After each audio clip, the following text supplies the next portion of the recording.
Hi, welcome to the lecture on Chapter 9, Project Human Resource Management.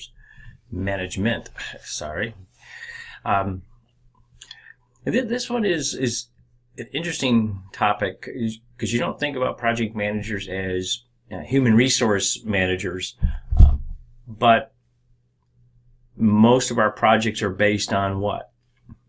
People doing tasks.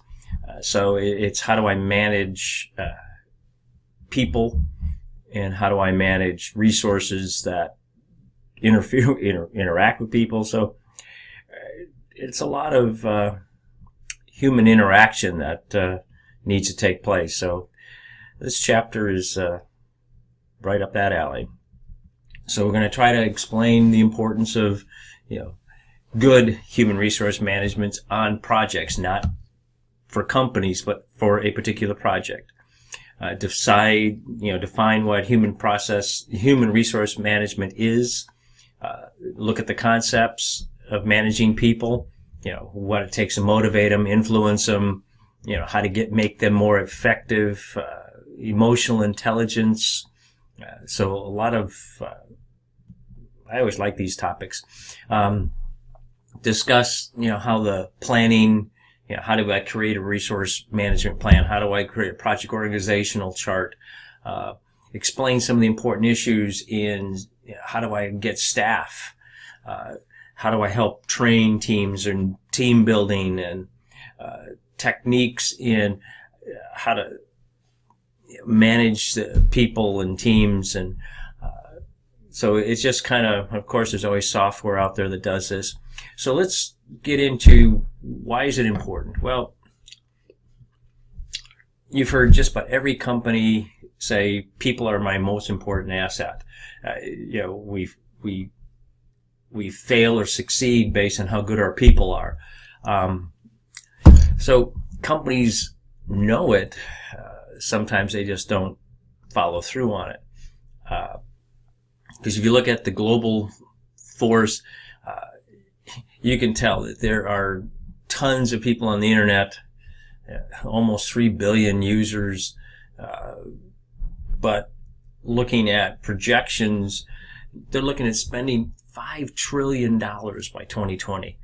And project management's definitely still one of the hottest skills that people are wanting to hire. So the need for project managers, not even necessarily for IT, but definitely that's what we're focusing on. Now, implications for the future, because companies are doing a lot of things. They're trying to redefine benefits. They're trying to redefine work hours, incentives. We've all heard stories about the work environment at Google, and several Apple. They all have very open, a lot of benefits to work there. Because I think in IT we realize that being a mental job, you really never leave it. It's always there. So if you make life a little bit easier to get day-to-day stuff done and still have time to unwind a little bit, it just makes for better programmers. Plus it also helps knowing that if you got a good work environment, people want to work there. So it may make it easier to find future stuff. Looking at other large companies, Yahoo stated that people can no longer work from home. And what did it cause? That was a negative drawback on the company, because they were first allowing people to work at home, flexible work hours. They wanted more control. And next thing you know, Yahoo, how they doing? That's the question. Diebold, CEO, took the opposite approach. He started recording that wanted to work from home. He lured the best and brightest from Yahoo and other companies that were cutting back on telecommuting. He says, hey, I want you to work from home. I'll put an environment together to let you work together remotely. And guess what? They probably are succeeding others. Huffington Post believes telecommuting has won, even though Yahoo may have softened its stance, but I think the future is having flexible workplaces, flexible work hours, but you got to make sure you have it in an environment that allows the projects to be successful when you do that. Of course, we always have ideas of what goes wrong. In a report in 2014, CompTIA, the gap between skills that were employers wanted and what they found was drastically off. 68% of the IT firm find it hard to find new staff. I mean, granted, IT stuff is hard, so it takes a unique person with those skills,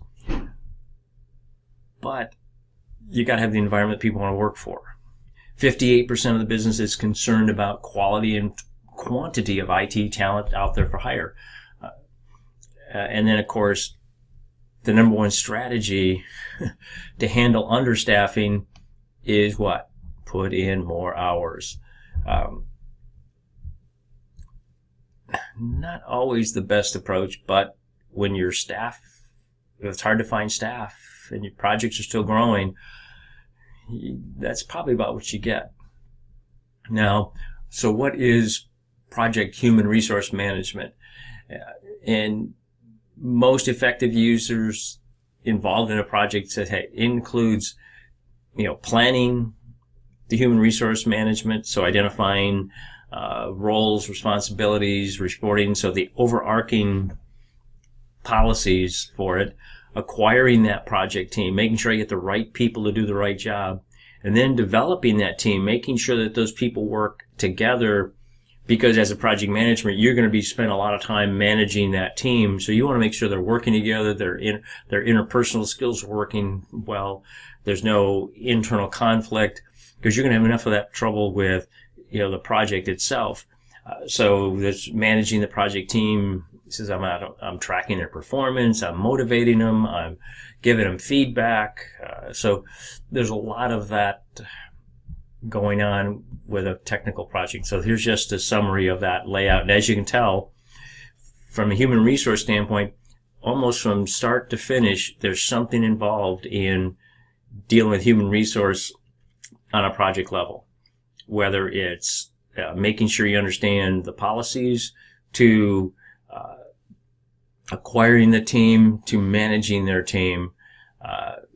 You're going to have human interface throughout the entire project. Now, there are 5 major keys to managing people. Now, psychologists and management theorists have devoted lots of time in this, but the 5 areas they came up with was what? Motivation, what motivates people, how do I influence people, how do I make people more effective, how do I deal with the emotional intelligence, how do I deal with leadership issues. So those are the 5 things we're going to kind of break down a little bit. So let's look at motivation. There's 2 different types of motivation. There's intrinsic and extrinsic. Intrinsics, causes people because they want to. It's for their own enjoyment. It's something they want to do. Where extrinsic is I need to reward someone, either reward or make sure there's the penalty for not doing it is it's kind of like, how big is that stick to make me to do it? So I don't want to get hit, so I'm going to do it. So I found that you probably get a better project if you can find some intrinsic motivation. So finding people that want to do what you want to have them do is usually probably your best way to do it. But now we're going to talk about 7 different people now. Maslow, he argued that humans possess qualities that enable them to make the choices, but he put together there's a hierarchy of needs that people have, where it starts with physiology, safety, social esteem, and self-actualization, where if I don't have food and water, forget about giving me a challenge project. I mean, so once I have food and water and I got a safe environment, and I've got a love and accepting environment, and I get esteem. So each one of these builds on the other. So it's, if I don't have one of the lower levels filled, I'll never get to this being able to do challenging projects and opportunities if I'm still struggling with food and water. So it's a good philosophy to keep. Now, Herzberg's has several famous books, and he's got a couple of different motivational factors, achievement, recognition, the work itself, responsibility. All of those are very good. But things that, could be hygiene factors, things that could cause dissatisfaction if they weren't there, but not necessarily motivate people to do more. Larger salaries, more supervision, more a traffic work environment. They could cause a dissatisfaction if I didn't have larger salaries, but not necessarily motivate me, because sometimes maybe money doesn't satisfy you.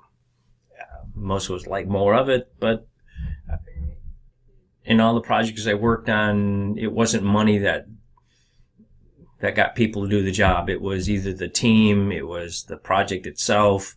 It definitely wasn't more money, because I think in reality, especially for large companies, we knew that the salaries were relatively fixed, and you had to look for other motivating factors as far as maybe achievement, recognition. Some of the motivational factors were probably more important. So just some identifies, between hygiene factors and motivators. So in some of these, sometimes health benefits, sometimes, but I found sometimes training would be a high motivator. Achievement, recognition for achievement. Some people like responsibility. Getting promoted sometimes helps people.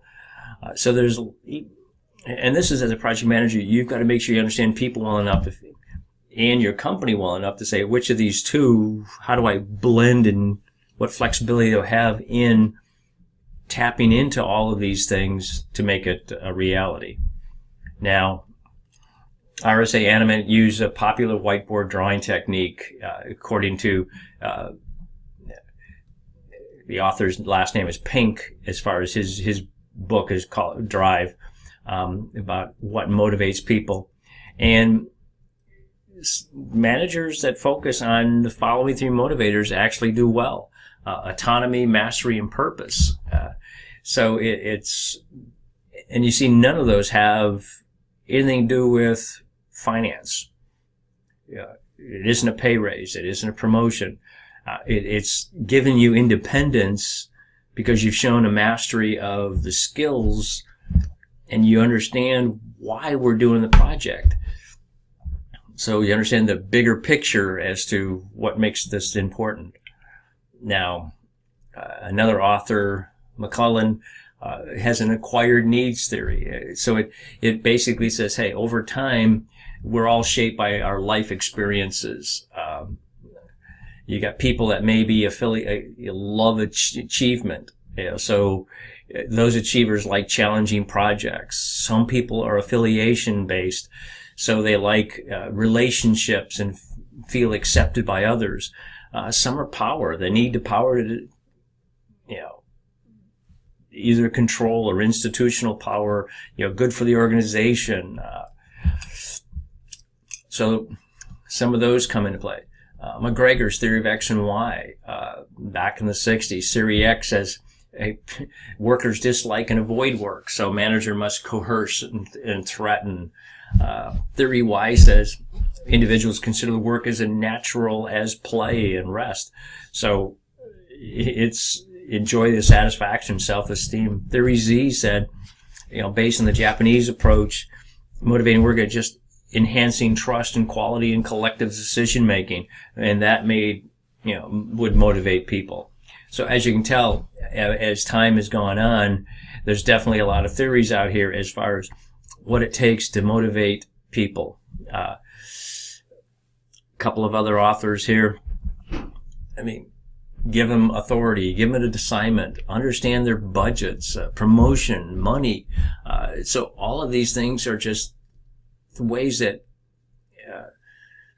people have theorized what motivates people. And as a good project manager, it's making sure you understand all of these and apply them where applicable on a project basis, or maybe even on a personal level with individual teams. Yeah, penalty, work challenge, expertise, friendships.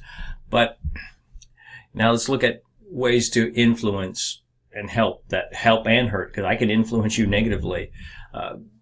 Projects are more likely to succeed when managers influence, with that they have expertise, the work is challenging. And of course, they're most likely to fail when managers rely too heavily on, I'm the boss, do it my way. There's only so much money, I can't give it to you. Or I'm going to hold off your bonus if you don't succeed. I'll give you a penalty if you don't make it. So those are probably things that will hurt you more than help you. Looking at power as a way of influencing. Yeah, it can, but sometimes people, look at the types of power, whether it's coercive, I mean, that can't even pronounce it, legitimate, expert, reward, reverent. I mean, there's so many different types of power, but I've never found that power as a project manager is the best way to do it. I always like the servant leadership. What do you need? I'm not the expert, you are. So what can I do as a project manager to take down all the roadblocks to make you more successful? Now, I may not have the power to do everything, but I think sometimes just knowing that somebody's trying is all that's necessary. Now, Stephen Covey, in his 7 Habits books, he just says, hey, the way to improve effectiveness on projects is, be proactive. So kind of be ahead of the game. Begin with the end in mind. Make sure you understand what the goals are, and first things first. I got to work on the most important things first thing. I got to think about our relationships, make sure they're win-win relationships. And when I'm communicating with you, I don't want you to understand me, but I first want to understand what your point of view is. And sometimes we don't listen as much as we speak. And then I'm looking at synergizing. I want to make sure the teams are working together, and that kind of makes the whole team raise to a different level. And then I want to make sure you're trained. The sharpening the saw is, I need to make sure that you have the ability to sharpen the skills you have to make you better.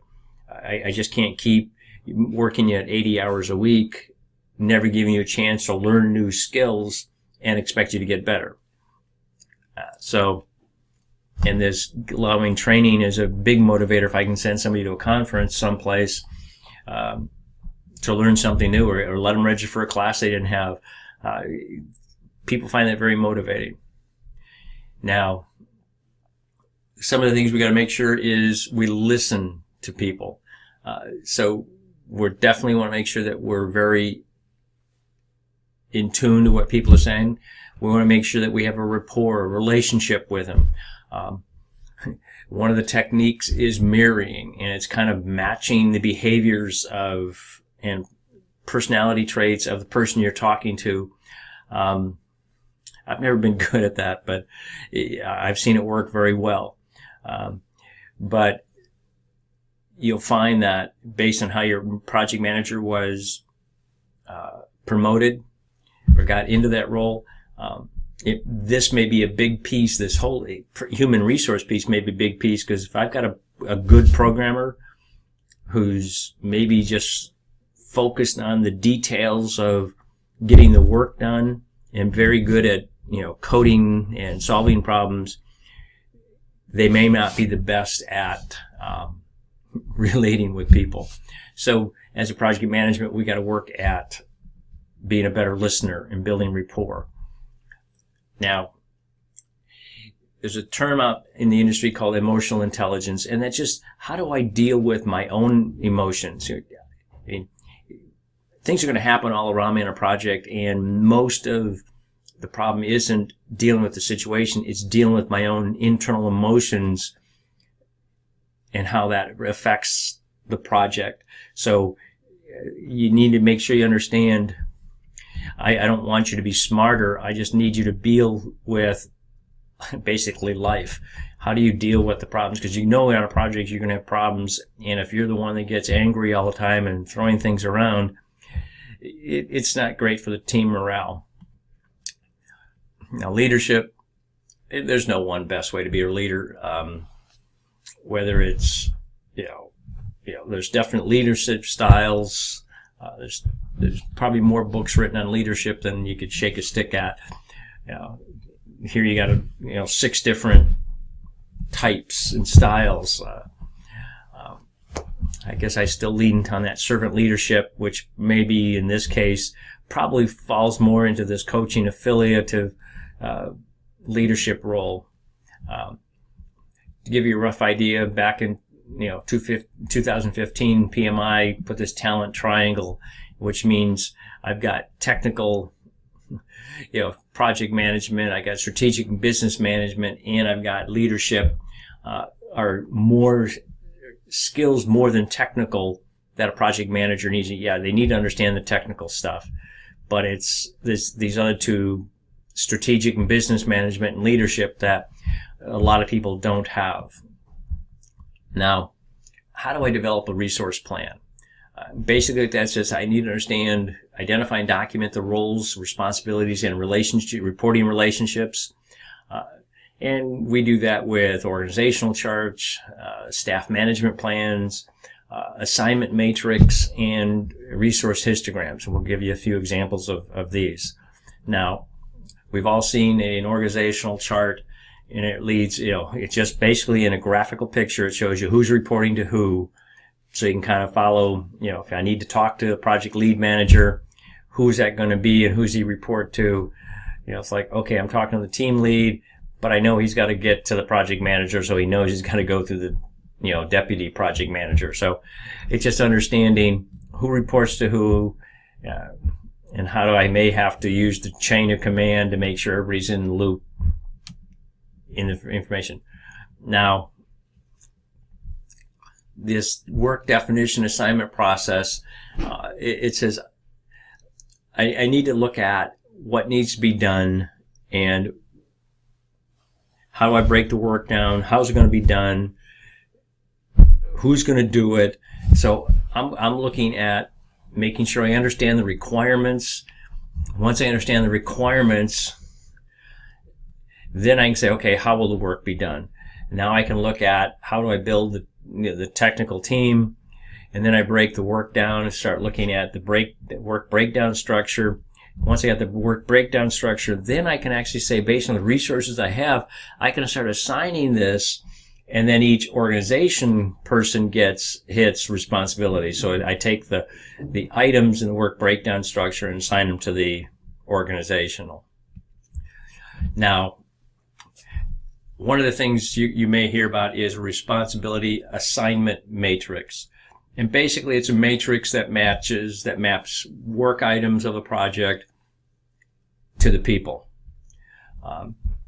Number of different ways of creating it. And it may be, here's the different roles. Here's the work breakdown structure activity. And then this says, hey, these are the organizations responsible and who's reporting. Because I can be responsible for it, but I'm not performing it. So in some cases I may be responsible and performing. So it's just a way of understanding for each, for which organization is responsible for which of the work breakdown structures. Once you have that, now I can create what they call a RACE chart. And basically it stands for responsibility, accountability, consultation, and informed. But it's just basically, it's just a way of saying of the different groups of people and the different functions that need to be done, who's responsible, who's accountable, who's going to be, who can I consult with on it, who needs to be informed if things change. So it's just a way of making sure you understand from a organization standpoint which features of a project need to be taken care of. Now, sometimes seeing this, you get histograms, the different ways you can do it. And histogram is just a column chart, and it shows the number of resources applied over time. And it looks something similar to this. I say I've got managers, different types of resources, and as the project growing, you're adding staff and who's doing what and where they're going to fit in. Now, of course, the one thing once you understand what the work needs to be done, I got to go out and get the people. And this is probably, probably one of the hardest parts of a project manager job. I mean, is how do I get the people and get the best people for the job? And it's making sure I assign the best people to the assignments that are appropriate to their skills. So this becomes a very crucial part of the project. Once I understand that, now I can look at assigning these resources to the activities. And that's a lot of what goes on. Different roles. So here you got enrollment in computer science has dropped in half. We're now like 1/3 of the U.S. workers were over the age of 50 in 2010. So it's how do I get these resources? Of course, now what are we seeing? We're seeing a lot of international, immigrating, international or farming the work out to outside organizations.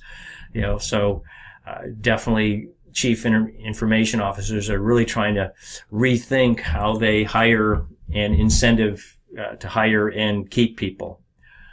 Some of your best practices, just take a look at one of these, look at Google, look at Times Online, different things of applying how to get best people. Now, when you're planning a project, I want to make sure I understand the resource load, and it's how many people are going to be responsible, of course, as the project is proceeding. So, when can I ram people in? When can I let them go when certain peaks get done? But I also got to be careful not to over allocate, not to dump on any one particular person or resource during a project. I got to make sure that I understand that even though I want them to work overtime to get the project in on time, and maybe I schedule up to 25%, but I got to make sure they still have, nobody is ever 100% or to act, busy on a project. I mean, that would be nobody's just talking at the water cooler, nobody's checking their email, nobody's taking coffee breaks. They're just, boom, always hitting it. Never happens. So you got to make sure that in your resource leveling, your resource loading for your plan, you kind of balance the effort with the projects and not get to the point where you're overloading any one resource. And when you lay out a plan, and Microsoft Project does a very good job of showing you who you've over allocated, and then you say, okay, what can I do to change that so that I can balance that load a little bit? Here's just a histogram of an over allocated resource. Yeah. So somehow here you got somebody at 300%. So, I mean, this Joe Franklin guy might like the overtime pay, but his life's going to fall apart here for about 3 months because there's no way he can do 120 hours worth of work for that long of time.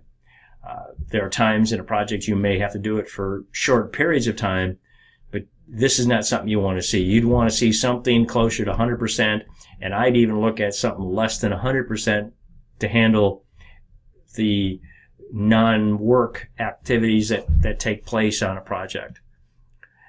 Now that technique is resource leveling. Now how do I level,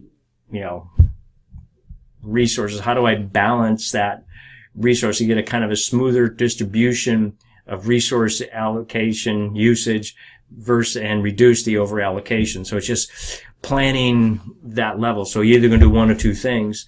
If you can't hire more people, what are you going to have to do? I'm going to have to lengthen the duration of the project. Or in a case where I'm overloading resources, okay, if I can find a way to get a second programmer, maybe I can level that resource pool a little bit, and that's a project manager's responsibility. Here's just an example of trying to come up with a plan of saying, how do I level this a little bit so that, whether it's sequencing the activity, making sure I've got the right, flow of activities to make sure that this happens, and this, maybe I could have added more people. So just working at balancing the load to kind of keep not anybody working overly hard. Now, there's some of the benefits. I guess they got more constant basis, definitely requires less management. I can kind of use just-in-time resourcing to help with this, whether it's subcontractors or other expensive resources. I'd really not want to do that as much as I can, but there are times when that's the only way to solve a problem.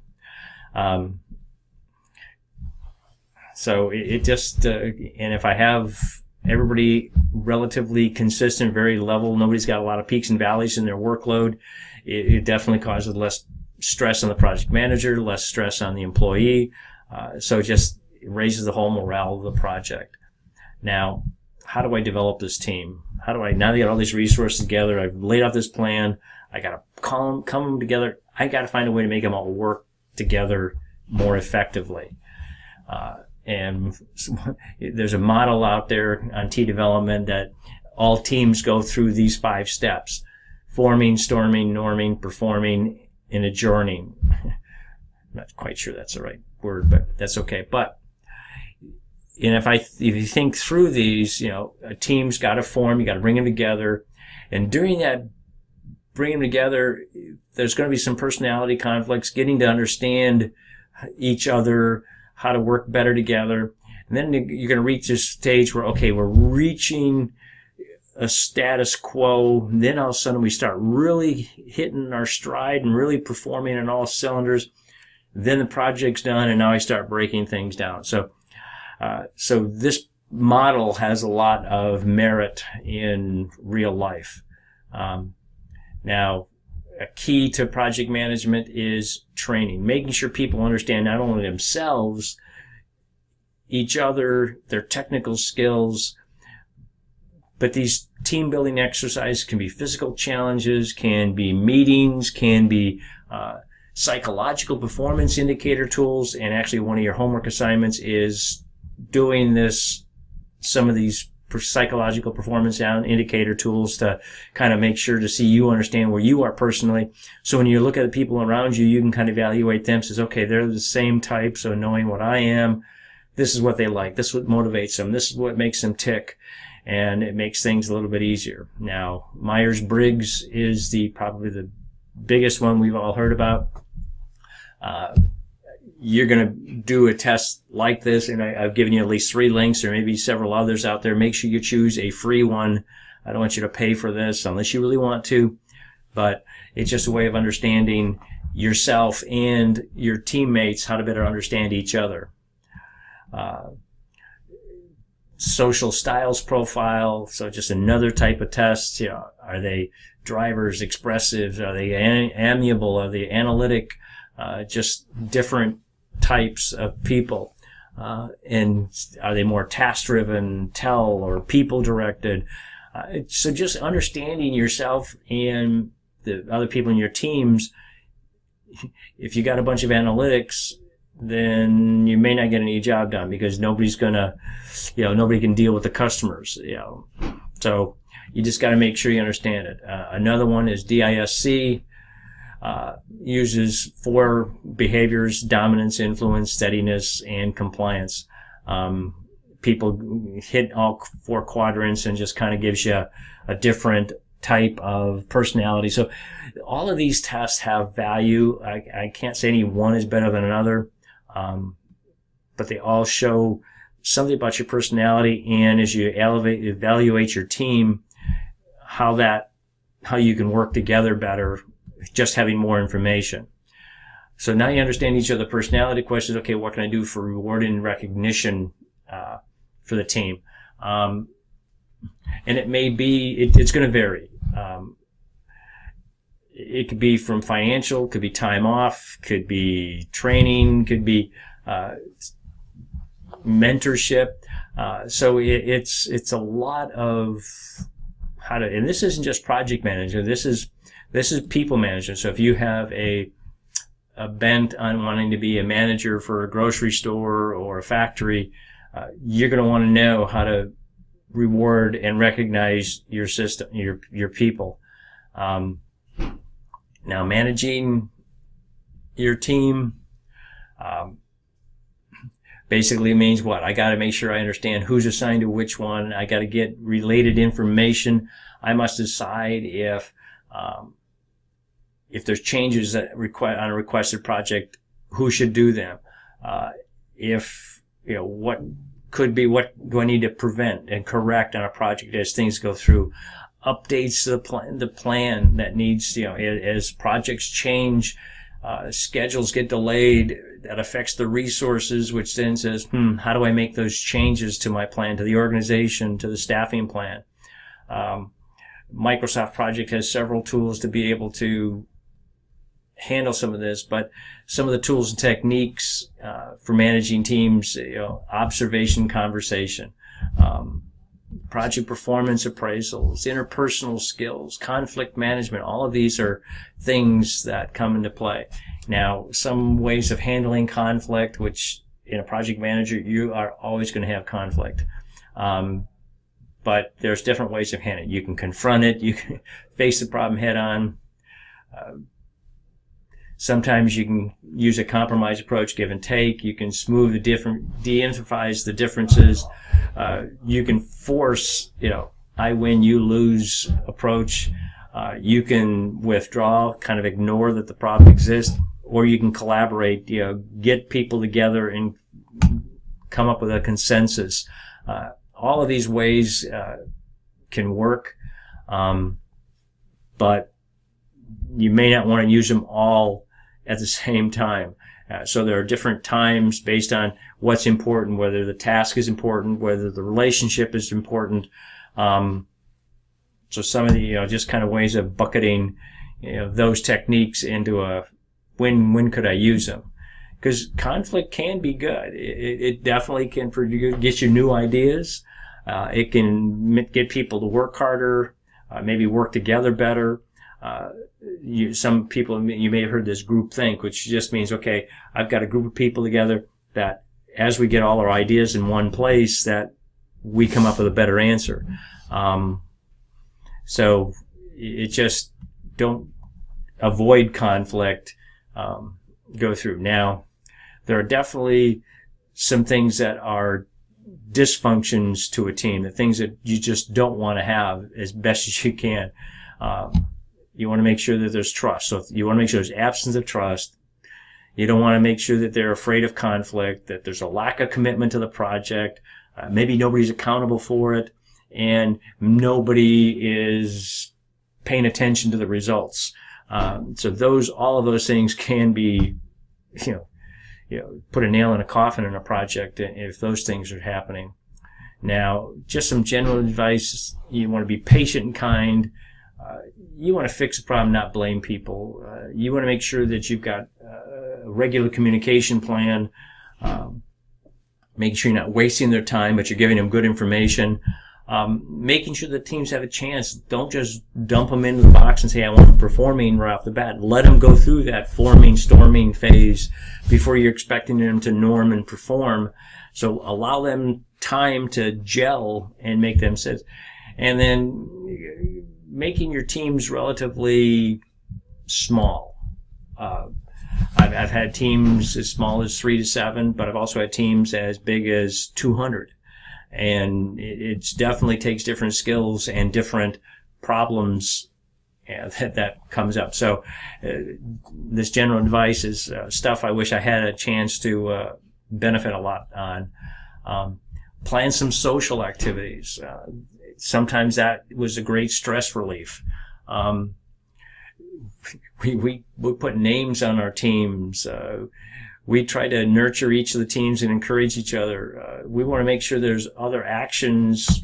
If there's virtual people, especially people that are remote, you got to make them feel in the team.